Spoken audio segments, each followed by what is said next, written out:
Hare Krishna, buenas tardes, ¿cómo están todos? Bueno, continuando con la lectura de la Bhagavad Gita, eh, estamos en el capítulo 9 y el verso que toca para hoy, el verso que me toca a mí, es el verso número 7.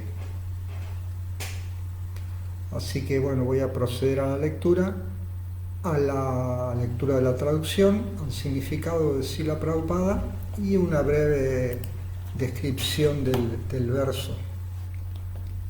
Om Namo Bhagavate Vasudevaya.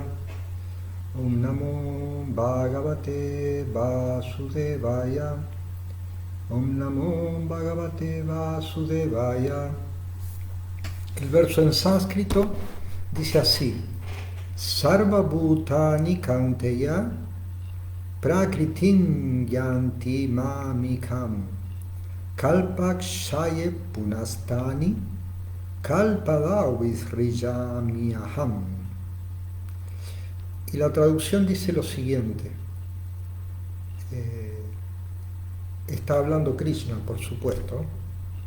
Oh hijo de Kunti, al final del milenio, todas las manifestaciones materiales entran en mi naturaleza y al comienzo de otro milenio, mediante mi potencia, yo las creo de nuevo.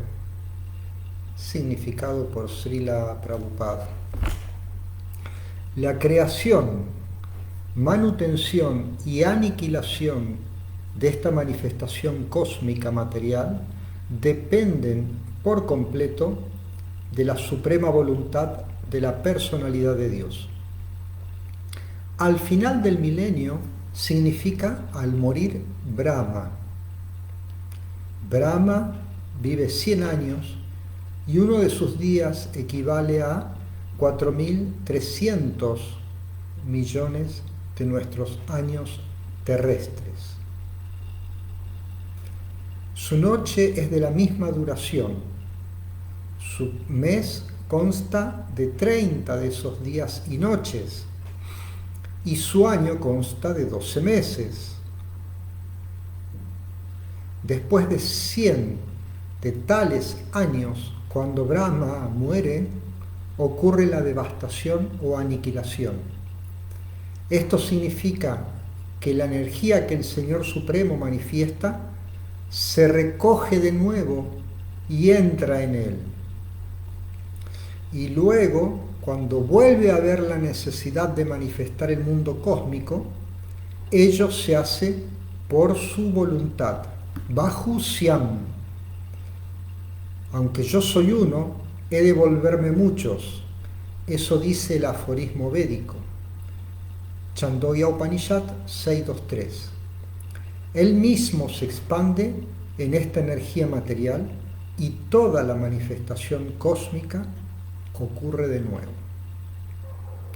La traducción nuevamente dice: oh hijo de Kunti, al final del milenio, todas las manifestaciones materiales entran en mi naturaleza y al comienzo de otro milenio, mediante mi potencia, yo las creo de nuevo. Entonces, podemos, o sea, aquí lo que se está explicando, ampliando Srila Prabhupada, es que la medición que se hace del tiempo es una medición que la podría llamar, como está relacionada con la duración de una vida, que es la vida de Brahma, se podría decir que es una división biológica o fisiológica. Se puede decir que es un ciclo que está relacionado con la biología y con la fisiología, porque ese ciclo está marcado por la vida de una persona. Esa es la duración del universo. Entonces, es distinta la medición que hace el Bhagavad Gita de la duración del universo, e incluso desde la formación del universo, a la que hace el materialismo. Porque la Bhagavad Gita, al ser una forma relacionada con la vida de Brahma, o sea, una forma biológica o fisiológica, está determinada por ciclos, o sea, por un gran ciclo y ciclos que se van desarrollando, o sea, todo el universo se va a ir dividiendo en nuevos ciclos, se va a volver a dividir. Y si vemos que el universo, el propósito del universo es alojar a las entidades vivientes. Y el universo en sí tiene una duración de tiempo. Y los ciclos en que se va a dividir el universo también van a ser divididos en función de procesos biológicos o fisiológicos. Es muy distinto a lo que plantea el materialismo.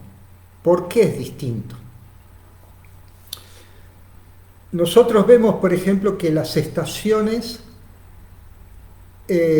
son cíclicas, son ciclos que retornan. Primavera, otoño, verano, invierno, primavera, otoño, son igual que el curso de los días, van retornando y se vuelven a repetir de maneras cíclicas. La noche, el día, las etapas del día, el amanecer o la madrugada, el amanecer, el mediodía, la tarde, el anochecer, la noche, y esos ciclos se siguen repitiendo. Los meses también ocurre lo mismo, son ciclos que están relacionados con la órbita del Sol o con los ciclos de la Luna, y todos están relacionados con la vida a la vez. Todos los ciclos que tenemos en el universo se van relacionando con los periodos de la vida, y tenemos distintos ciclos de vida. Hay seres que viven apenas unos instantes, otros que todo su proceso de vida dura un día. El ser aparece o nace, empieza a desarrollarse. En ese ímpetu de desarrollo, ¿no? Luego de que se ha desarrollado, el ímpetu genera otros productos.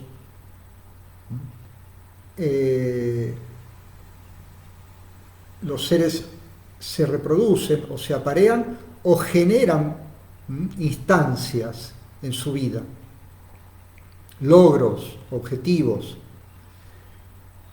movilizan otras áreas. Luego permanecen, hay un periodo de permanencia, y después empieza el decaimiento o la vejez o el proceso de degradación, hasta que finalmente desaparece. Y todos esos los elementos de la naturaleza que se van participando de ese ciclo, ingresan al ciclo y vuelven otra vez a la naturaleza, a la inmensidad de la naturaleza. Y el ser vivo vuelve nuevamente a surgir. Son procesos de Jinosmin Yata Deje, Kaumaran Yauganan Yara, niñez, juventud, madurez, vejez, muerte, niñez, juventud, y así todos los ciclos, y cada uno de los ciclos mueren para dar vida al ciclo siguiente. El día muere para dar lugar a la noche. La niñez se termina y da lugar a la pubertad o a la juventud. Esos son los ciclos, cómo los mide el Bhagavad Gita, cómo se miden en general en la literatura védica. Todo tiene vida. Y una vida o un ciclo vital, los grandes ciclos, alojan otros ciclos y así sucesivamente. Es como quizás hayan visto lo que se conoce como modelos fractales. Los modelos fractales son modelos que se dan en la naturaleza, ¿no? Que están relacionados con la geometría o con las formas, y una forma es alojada por la misma forma en un tamaño mayor. Un ejemplo de eso son, por ejemplo, los caracoles. Vieron que los caracoles, la casa del caracol se va desarrollando sobre ciclos, un ciclo continuo al otro, y cada ciclo es más grande que el anterior, y así se va formando estas formas de caracoles. O por ejemplo también los helechos. Los helechos, si lo observan, está formado por pequeñas hojitas que se agrupan en tiras, y todas esas tiras se agrupan y forman una hoja. A eso se los llaman modelos fractales, que también son, en arte se ha utilizado estos modelos fractales, en la pintura. Entonces, y la diferencia con el materialismo,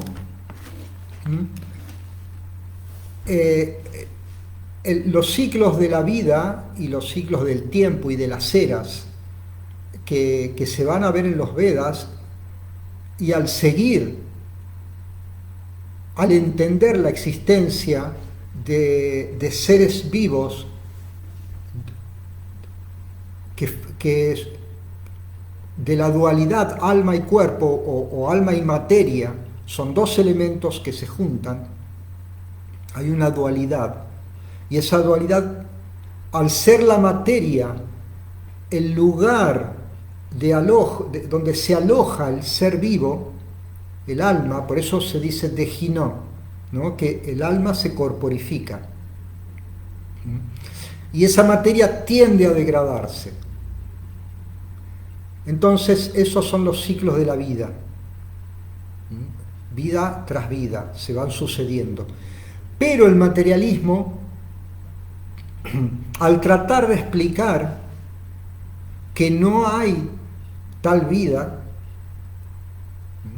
que los conceptos de la formación de la vida solamente tienen que ver con elementos o partículas materiales, explicación esa que tiene muchas fallas, y que es muy difícil de sostener. De hecho, para explicarlo hay que teorizar sobre esa teoría, hacer otra nueva propuesta o otra teoría nueva, y sobre esa teoría otra, y así al final se construye una teoría materialista que está formada por distintas hipótesis. O sea, a ver, si somos rigurosos, una teoría no es una hipótesis, una teoría ya tiene peso. Las teorías ya tienen peso, pero tienen espacios vacíos, tienen partes sustanciosas, pero no termina de cerrar, como la teoría evolutiva, que realmente hay una evolución en la naturaleza, hay un proceso de adaptación, ¿sí? Pero no hay acción de la materia no genera, la materia no puede generar ni siquiera materia puede generar la materia, o sea, por sí sola Por ejemplo, hay un experimento que hace bastante tiempo, no sé cuánto tiempo, pero sé que bastante tiempo se viene desarrollando, que es una gran máquina donde los átomos son atacados con partículas con el fin, o sometidos no solamente eso, sino que sometidos a eh, a distintos contextos, con el fin de que en algún momento surja una partícula.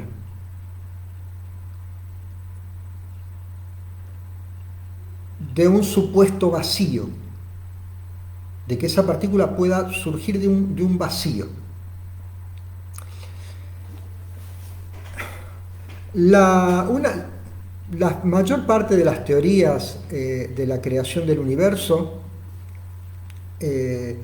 proponen que de alguna manera desde el vacío surgen las primeras partículas. Ahora bien, ahí tenemos el primer error. Supongamos que haya de la nada surja una partícula, pero en un momento determinado y de la nada surge una partícula. Entonces, ahí ya tenemos los dos elementos principales de este mundo material. Ya están presentes. Este mundo material se lo conoce como un mundo espacio-temporal. Entonces, si esas partículas supuestamente se generan de la nada, esa generación ya está dentro de un tiempo, de un momento y de un lugar. Ahora miren qué interesante lo paradójico de este experimento que se está realizando, donde intervienen muchísimos científicos, donde se ha construido una especie de túnel, creo que tiene unos 13 kilómetros, no estoy seguro, y donde se utilizan un montón de artefactos y dispositivos para poder llegar a producir el contexto adecuado para que esas partículas puedan generarse de la nada. Ahora miren qué interesante y qué paradójico. Tanto dinero invertido, tantos científicos participando, tantas construcciones, instrumentos y artefactos para lograr que algo salga de la nada. A ver si entienden la paradoja. Si en algún momento pudiese surgir algo de la nada, no sería de la nada, porque es tanta la energía y los recursos que se invirtieron para poder comprobar esa supuesta teoría, que ya no es de la nada. Ya tiene muchas causas, muchísimas causas de peso. A esa máquina la llegaron a llamar la máquina de Dios. Ahora bien, estamos en el capítulo 9, en el capítulo siguiente, en el capítulo 10, hay los 4 versos fundamentales del Bhagavad Gita. El primero de esos 4 versos dice: Aham Sarvasya Prabhavo. Dice Aham, yo, está hablando Krishna nuevamente. Sarvasya significa todo, todo, todo. O sea, todo lo que podemos ver, todo lo que podemos llegar a entender que exista, todo lo que vemos, todo lo que concebimos. Aham Sarvasya Prabhavo, todo, Prabhava. Yo soy la fuente de la generación de todo, dice Krishna. Aham Sarvasya Prabhavo. Mata Sarvam Pravartate. Mata yo Sarvam, de todo.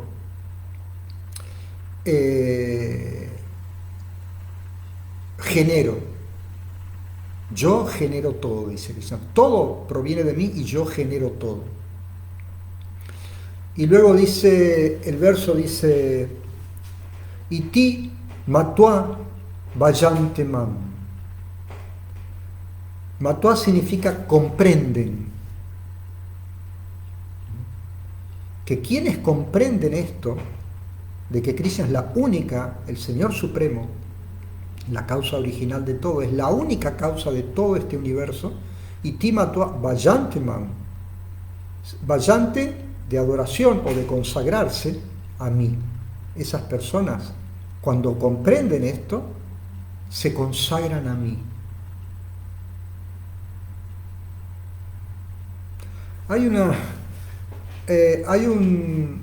Hubo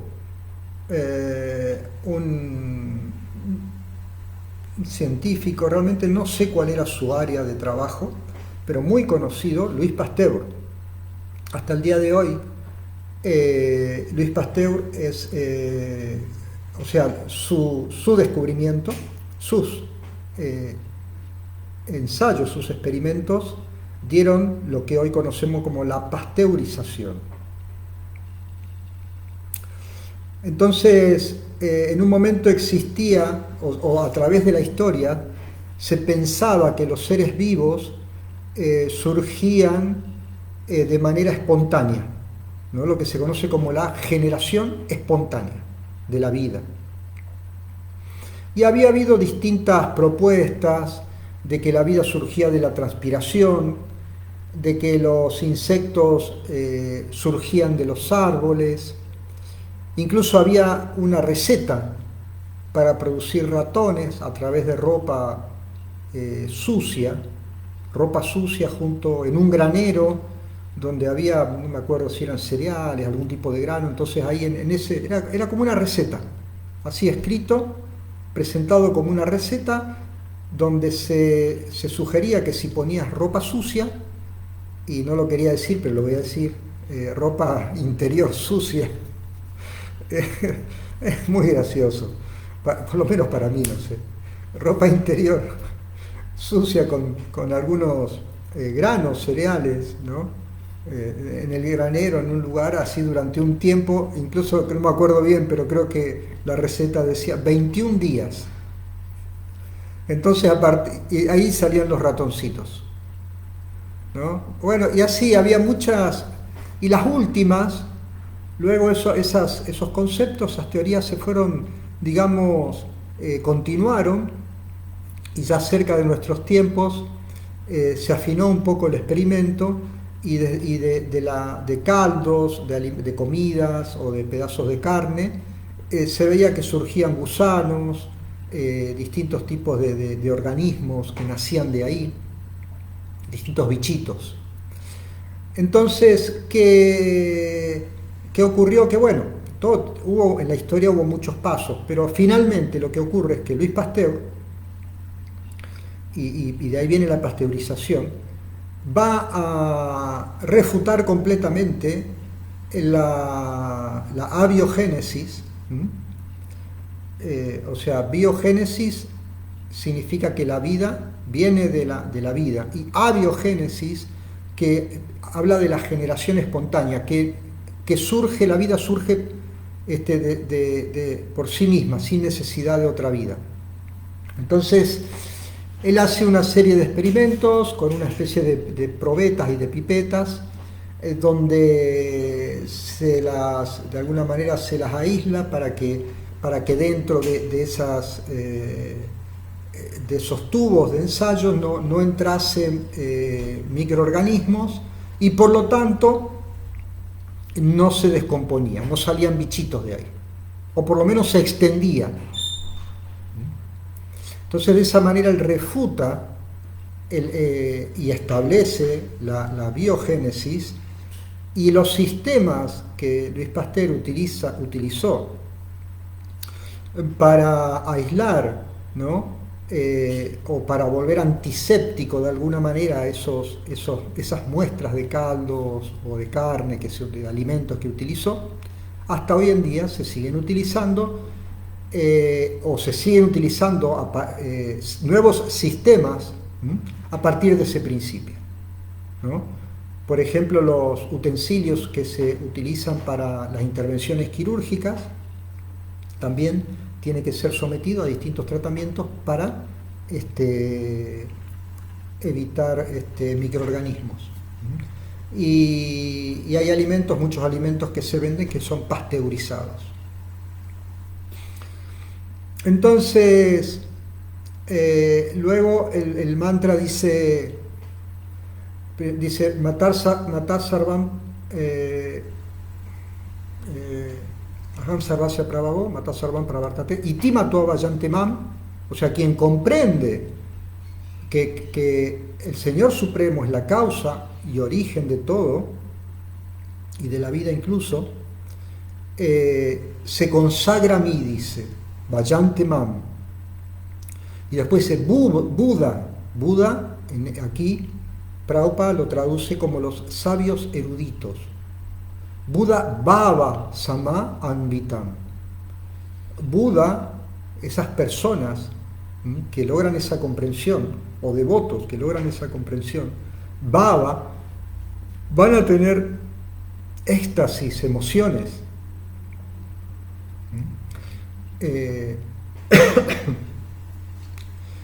Producto de esa comprensión y esas emociones vayantes de consagración a Krishna, de devoción. Buda Bhava, las emociones. Sama, esas emociones son constantes, permanentes, logran ese estado permanente, Samambita.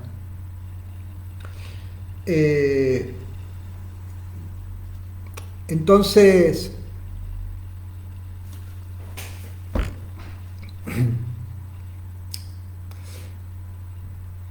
ahí había eso quería comentar lo de Luis Pasteur, me había olvidado. Que Luis Pasteur decía, ¿no? Por este tema de la ciencia me refiero, ¿sí? Él decía que un poquito de, o sea, cuando uno dice que él comparaba la ciencia con un vaso y decía, cuando uno toma los primeros sorbos de ciencia, uno se vuelve ateo. Pero él decía pero al final del vaso, ahí Dios te está esperando. Y también vemos que a veces a mí me pasó también, yo pensé que la ciencia era atea, porque dentro de nuestro movimiento Hare Krishna se generó quizá en algún momento la idea de que la ciencia era atea, pero resulta que la ciencia en su mayoría no es atea.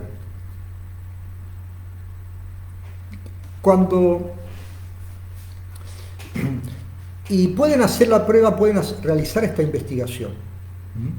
De hecho, muchos de los grandes científicos, por ejemplo Albert Einstein o Isaac Newton, tenían un concepto de Dios.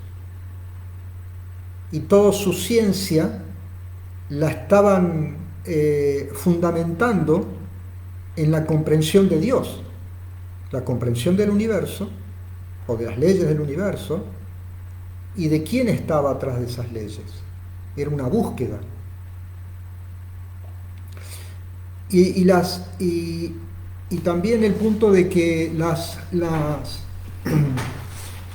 grandes universidades que tenemos en el mundo se formaron dentro de conventos o por religiosos, y la idea de universidad es generada a partir del teísmo, de la aceptación de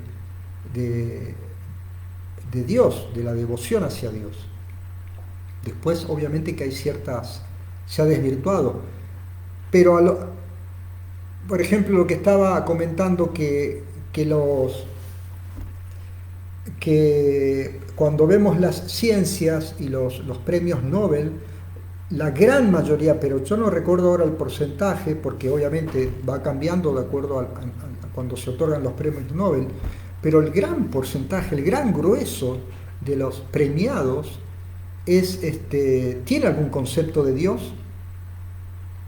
No son ateos, algunos son los que no tienen, todo el gran grueso que no tiene un concepto de Dios, puede que sean agnósticos, pero ateo es el porcentaje es menor. Y dentro de la ciencia hay muchos creyentes, muchísimos creyentes. Y también deístas, que son los que también aceptan la existencia de Dios.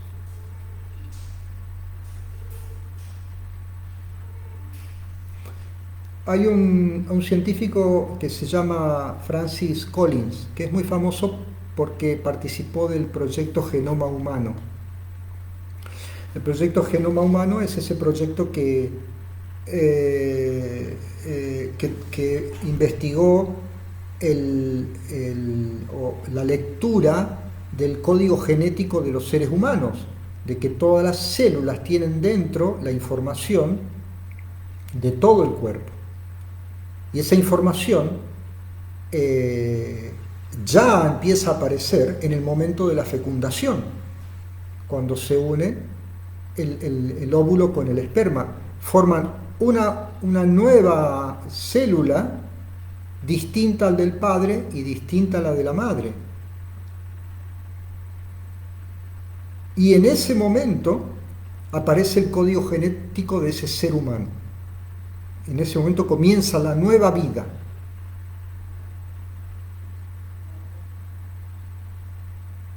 Bueno, este proyecto duró muchos años y el director de este proyecto, que se llama, no sé si está vivo todavía, pero es actual, este proyecto es de ahora, quizás esté vivo, Francis Collins, después de realizar esta investigación, su asombro fue tal que escribe un libro que traducido al castellano sería algo así como el idioma de Dios o el lenguaje de Dios. O sea, imagínense cómo queda impactado, o sea, cómo las personas que investigan quedan impactadas por llegar a un punto que es inconcebible, que se escapa a nuestra comprensión y a la comprensión de los grandes cerebros. Bueno, entonces, para ir terminando en este verso,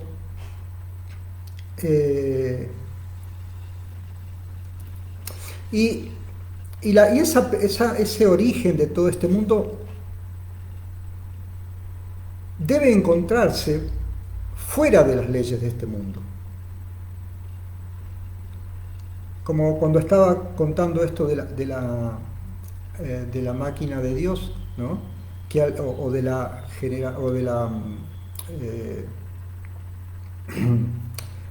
Del pensamiento de que las partículas se generan de la nada, ¿no? Que al fin y al cabo entran dentro del mundo o de este universo espacio-temporal. La creación o el origen debe estar más allá de esta naturaleza. Ahí y viniendo al punto de la destrucción de este mundo, volviendo al punto de lo que está diciendo el verso, que Krishna dice, todo se genera de mí y en el momento de la destrucción todo vuelve a mí. Y nuevamente encontramos un ciclo. Entonces Krishna, que es trascendental, ajeno, o está fuera de las leyes de la naturaleza, hay en el verso, estoy tratando de recordar cómo dice la frase, en el capítulo 11, en el capítulo 11, ¿no? Cuando se habla de esta manifestación cósmica de la forma universal, Krishna dice, Anadi Madhyanam Tam, no tengo origen, no tengo principio, no tengo medio, ni tengo fin.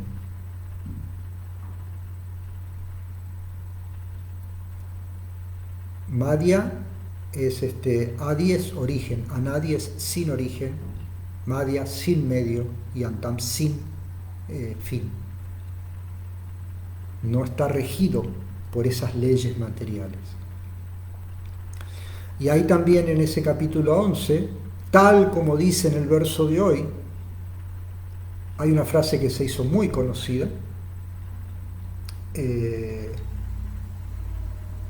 en el mundo, y entre los devotos también,